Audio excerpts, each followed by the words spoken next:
இன்னைக்கு மட்டன் மாமா மட்டன் எடுத்துட்டு வந்திருக்காங்க. மட்டன் குழம்பு தான் முக்காக்கெல்லாம் எடுத்துட்டு வந்திருக்காங்க. சரி செய்யறது எப்படின்னு பார்க்கலாமா? பார்க்கலாம். முதல்ல வந்து நம்ம மிக்சிலெலாம் தேவையானதெல்லாம் நம்ம அரைச்சிக்கலாம். ஆனியன்,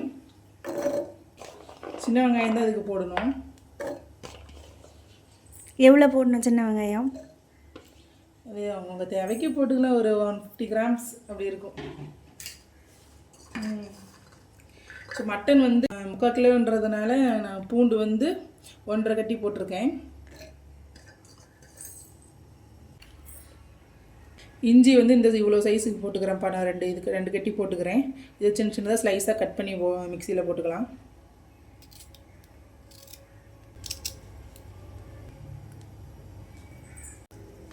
நெக்ஸ்ட்டு வந்து கருவேப்பிலை ஒரு கைப்பிடி போட்டுக்கணும். இது கருவேப்பிலை கொஞ்சம் சேர்த்தி போட்டால் தான் டேஸ்ட்டாக இருக்கும் குழம்பு. அதுக்காக தான் கொஞ்சம் நிறைய போடுறேன்.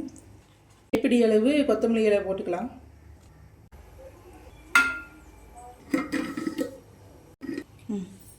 நெக்ஸ்ட்டு ஒரு 3 லவங்கம் போட்டுக்கலாம்ப்பா. சின்னதாக 2 பட்டை போட்டுக்கலாம், பட்டை பீஸ். இதில் இப்போ நான் மிக்சியில் போயிட்டு அரைச்சிட்டு வந்துடுறேன்.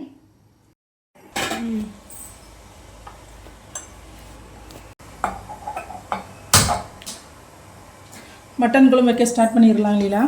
ஸ்டார்ட் பண்ணு. ஃபஸ்ட்டு ஒரு வானல் வச்சுக்கலாம். வானல் நல்லா காஞ்சிடுச்சுப்பா. நம்ம தேவையான அளவுக்கு ஆயில் ஆட் பண்ணிக்கலாம்.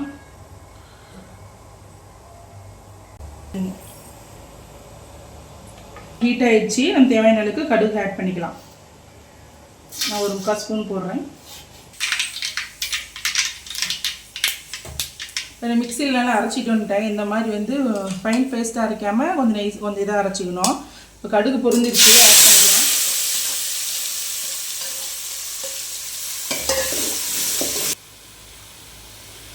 தேவையான அளவுக்கு கருவேப்பிலை ஆட் பண்ணிக்கலாம்.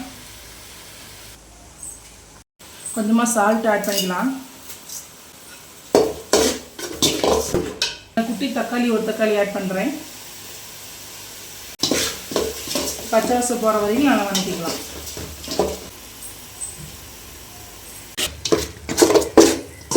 இப்போ நல்லா வதங்கிடுச்சு. இப்போ மட்டனை ஆட் பண்ணிக்கலாம். மட்டன் வந்து 1 or 2 டைம்ஸ் வந்து வாஷ் பண்ணி வச்சுருக்கேன். தேவையான அளவுக்கு சால்ட் ஆட் பண்ணிக்கிறேன். இப்போயே நம்ம உப்பு ஆட் பண்ணிக்கிட்டா தான் கறியில் நல்லா உப்பு இறங்கும். மஞ்சள்தூள் ஆட் பண்ணிக்கலாம். எத்தனை ஸ்பூன் ஆட் பண்ணணும்? ஒரு 1/2 ஸ்பூன் ஆட் பண்ணால் போதும். எதனால் இப்போ போடுறோம்னா அந்த மட்டனோட ஸ்மெல் எதுவும் நமக்கு வராது அப்படிங்கிறதுக்காக போடுறோம். நல்லா மிக்ஸ் பண்ணிக்கலாம். மட்டன் வந்து ஒரு நல்லா 5 நிமிஷம் நல்லா வணங்கணும். லைட்டாக தண்ணி விடும். தண்ணியெலாம் சுருண்டு கறியெலாம் வந்து கொஞ்சம் சுருங்கி இருக்கணும், நல்லா உருண்டு வரணும்னு சொல்லுவாங்க. அந்த மாதிரி உருண்டி வர டைமில் தான் நம்ம மசாலாஸ்லாம் ஆட் பண்ணணும்.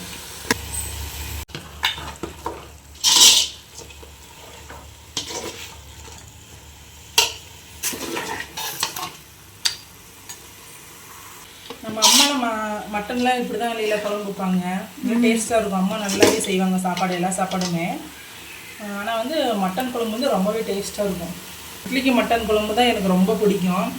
பட் நீங்கள் மாவு ஆட்டி வைக்காததுனால எனக்கு சாப்பாடு தான் நம்ம செய்ய போகிறோம். ரைஸ் தான். எனக்கு சாப்பாடு மட்டன் குழம்பு தான் பிடிக்கும். வந்து இட்லி மட்டன் குழம்பு தான் பிடிக்கும். இப்போ அம்மா வந்து கொஞ்சம் நார்மலாக செய்வாங்க, காரம் கொஞ்சம் கம்மியாக கரெக்டான காரத்தில் செய்வாங்க. பட் எனக்கு மட்டன் எந்த குழம்புமே கொஞ்சம் காரம் ஸ்பைஸியாக இருந்தால் மட்டும்தான் எனக்கு ரொம்ப பிடிக்கும். பேசிகிட்டு இருக்கிற டைம்லேயே பக்கத்து அடுப்புலேருந்து பொங்கி வந்து கீழே ஊற்றி போச்சு.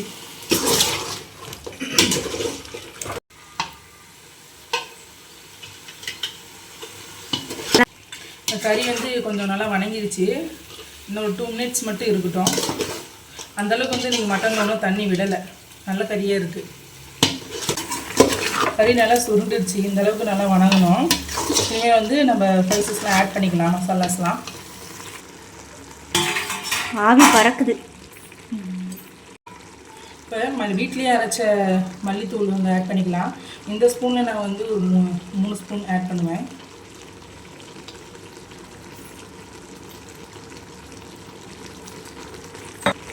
இதில் வந்து கரம் மசாலா ஒரு 3 ஸ்பூன் ஆட் பண்ணிக்கலாம். மிளகாய் தூள் 2 ஸ்பூன் ஆட் பண்ணுறேன். மட்டன் மசாலா ஒரு 2 ஸ்பூன். அவ்வளோதான், நமக்கு தேவையானதெல்லாம் ஆட் பண்ணியாச்சு. இப்போ நல்லா கிண்ட வேண்டியதான்.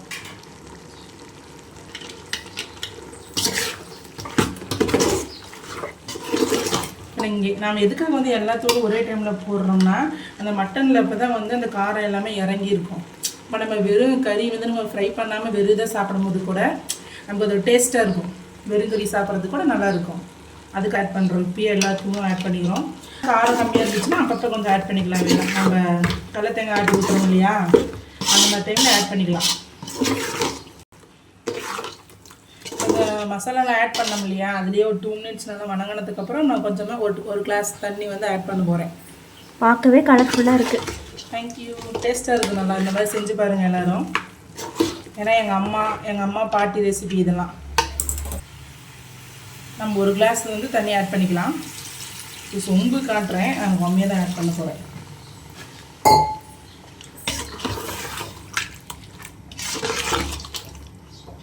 எதுக்காக இப்போ ஒரு கிளாஸ் மட்டும் ஆட் பண்ணுறோம்னா, அதோட ஏன்னா வந்து தூள்லாம் நிறைய போட்டிருக்கோம்ல, அப்போ அடி பிடிச்சிக்கும். அதனால் வந்து ஒரு கிளாஸ் தண்ணி மட்டும் ஆட் பண்ணிக்கிறோம். அது 2 கொதி வந்ததுக்கப்புறம் இன்னும் ஒரு கிளாஸ் ஆட் பண்ணிவிட்டு கறி வந்து 3/4 பதம் வெந்ததுக்கப்புறம் சாந்தாட்டி ஊற்ற வேண்டியதான்.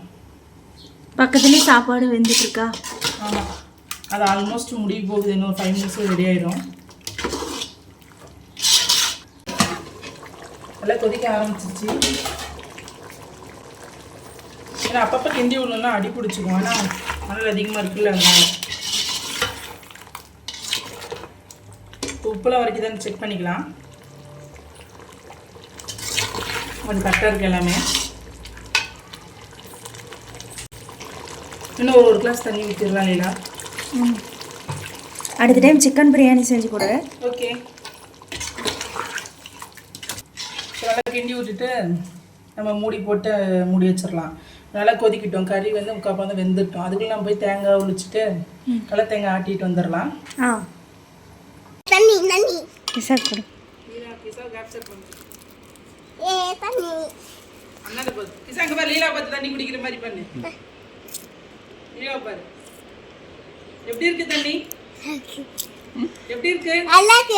ஓகே. தேங்காய் எப்படி உடைச்சு கொடுத்துருங்க.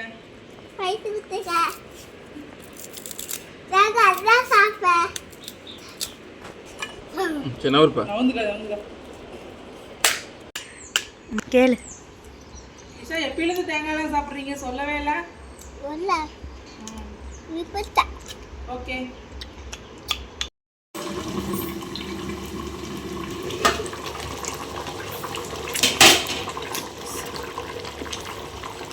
விட்டு நல்லா கொதிச்சிட்டு இருக்கு. கறி வந்துச்சா பார்க்கலாமா? பாரு. இன்னும் ஒரு 5 மினிட்ஸில் வெந்துடும். தேங்காய் உடைச்சிட்டு வந்தாச்சு. இனிமேல் கடலை தேங்காயும் ஆட்டிட்டு வந்துடலாமா? தேங்காய் ஆட் பண்ணிக்கலாம். கடலை தேங்காய் ஆட் பண்ணிக்கலாம். மிக்ஸில் அரைச்சிட்டு வந்துடுறேன்.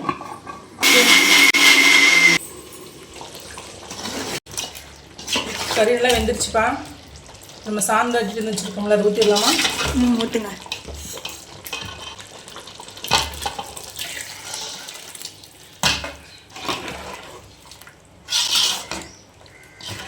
ரொம்ப கெட்டியாக இருக்குது. தண்ணி இன்னும் கொஞ்சம் ஆட் பண்ணிக்கலாம்.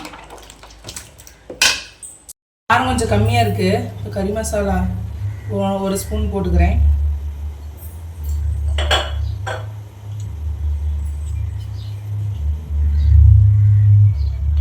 மிளகாத்தூள் ஒரு 1/2 ஸ்பூனு. மட்டன் மசாலா ஒரு 1/2 ஸ்பூன். மட்டன் மசாலா நல்லா மிக்ஸ் பண்ணிக்கலாம். அவ்வளோதான், நல்லா கொதிக்கிட்டோம். நல்லா கொதி வந்துட்டுருக்கு பாருங்கள். பண்ணிக்கலாம்.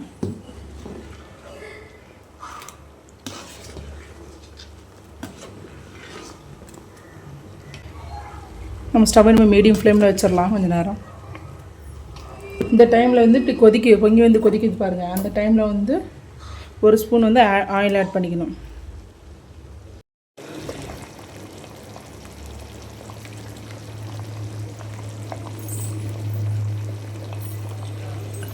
குழம்பு ரெடி ஆயிடுச்சு இல்லையா?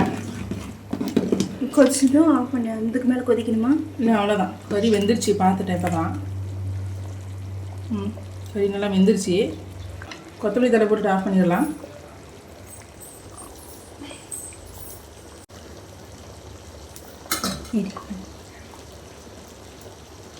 பார்க்கறதுக்கு எப்படி இருக்கு இல்லையா? நல்லா இருக்கு, கலர்ஃபுல்லாக இருக்குது, டேஸ்ட்டாக இருக்கும். அடுப்பு ஆஃப் பண்ணிடலாம்.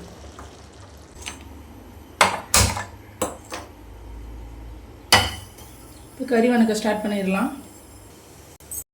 பேன் நல்லா காஞ்சிருச்சு, ஆயில் ஆட் பண்ணிக்கலாம். ஆயில் நல்லா ஹீட் ஆகிடுச்சு, கடுகு ஆட் பண்ணிக்கலாம்.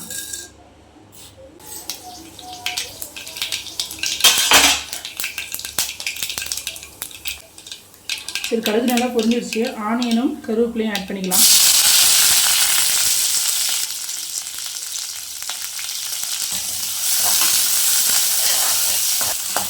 கிரீன் சில்லி ஒரு 3 ஆட் பண்ணிக்கிறேன்.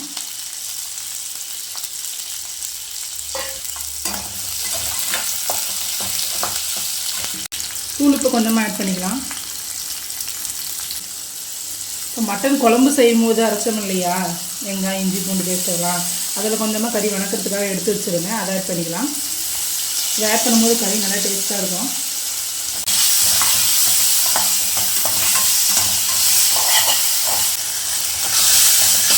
இது வந்து இந்த 10 வருஷனால போயிடுச்சு. இது ரொம்ப ஃப்ரை பண்ணணும்னு அவசியம் இல்லை, ஒரு 3/4 வாசி இருந்தால் போதும். ஆனியனில் பாருங்கள் லைட்டாக வெள்ளையாக இருக்கா. கறி மசாலா நல்லா ஒரு ஃபுல் ஸ்பூன் போட்டுக்கலாம். நம்ம ஃப்ரை பண்ணுறதுக்கு வந்து ஒன்லி கறி மசாலா மட்டும்தான், பச்சை மிளகாய் காரத்துக்காக ஆட் பண்ணிக்கிறோம். சரி, உடனே ட்ரையாக இருக்குல்ல, அதனால் நல்லா கிண்டிட்டு உடனே கறி எடுத்து இதில் போட்ட வேண்டியதான். இப்போ நான் குழம்பு இல்லாமல் எடுத்துக்கணும். குழம்பு இல்லாமல் எடுத்துக்கணும், ஏன்னா நம்ம ரொம்ப ட்ரையாக பண்ணுறோம். இப்போ போட்டுடலாம்.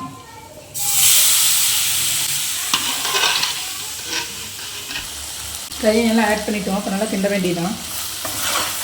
ஒரு 5 மினிட்ஸ் வந்து அந்த இதுலேயே நல்லா வேகிற மாதிரி கிண்டுவோம். அப்போ தான் நம்மளோட கறி மசாலா, பச்சை மிளகாயோட எசன்ஸ் அது எல்லாமே இறங்கி நல்லா டேஸ்ட்டாக இருக்கும் மட்டன். இது எப்போவுமே வந்து இந்த குழம்புல இருக்க மட்டன் சாப்பிட்றத விட இந்த மாதிரி தனியாக ஃப்ரை பண்ணி சாப்பிடும் போது டேஸ்ட்டாக இருக்கும். எல்லாம் வந்து உப்பு காரம்லாம் உரைக்குதான்னு சொல்லிட்டு பார்த்துக்கலாம். எல்லாம் கரெக்டாக இருக்கும். ட்ரையானது ஆஃப் பண்ணிடலாம். அவ்வளோதான். ஃப்ரை பண்ணுறோம் இல்லையா, இதுக்கு வந்து ஆயில் கொஞ்சம் சேர்த்து ஆட் பண்ணிக்கணும். ஏன்னா ரொம்ப ட்ரையாக இருந்தாலும் நம்ம சாப்பிட்றதுக்கு நல்லா இருக்காது டேஸ்ட்டு. கொஞ்சம் லைட்டாக வந்து ஆயில் கொஞ்சம் இருக்கிற மாதிரி பார்த்துக்கோங்க. அப்போ தான் அடியும் பிடிக்காது நமக்கு. ஒரு 5 மினிட்ஸ் அதில் இருக்கணும்னு சொன்னாங்க, அதனால் ஆயில் கொஞ்சம் ஆட் பண்ணிக்கிட்டால் நமக்கு கொஞ்சம் அடி பிடிக்காது. அந்த எசன்ஸும் கொஞ்சம் நல்லா கறியோட ஒட்டுறதுக்கு கொஞ்சம் யூஸ்ஃபுல்லாக இருக்கும். ஆல்மோஸ்ட் ரெடி ஆகிடுச்சு.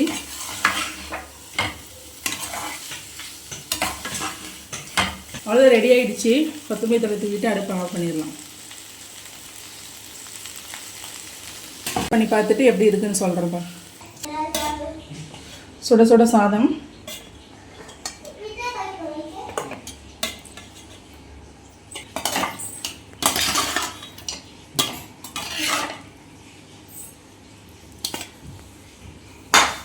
மட்டன் ஃப்ரை,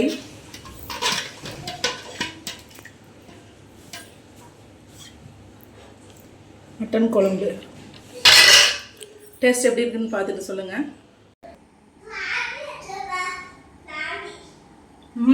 சூப்பராக இருக்குமாண்ணா. தேங்க்யூ. மட்டன் ஃப்ரை சாப்பிட்டு பார்த்துட்டு சொல்லு. செம்மையாக இருக்குது. தேங்க்யூ. ரொம்ப பிடிச்சிருக்கு. அம்மா செய்கிற மாதிரி இருக்கா? அம்மாவோடய டேஸ்ட்டாக இருக்குது.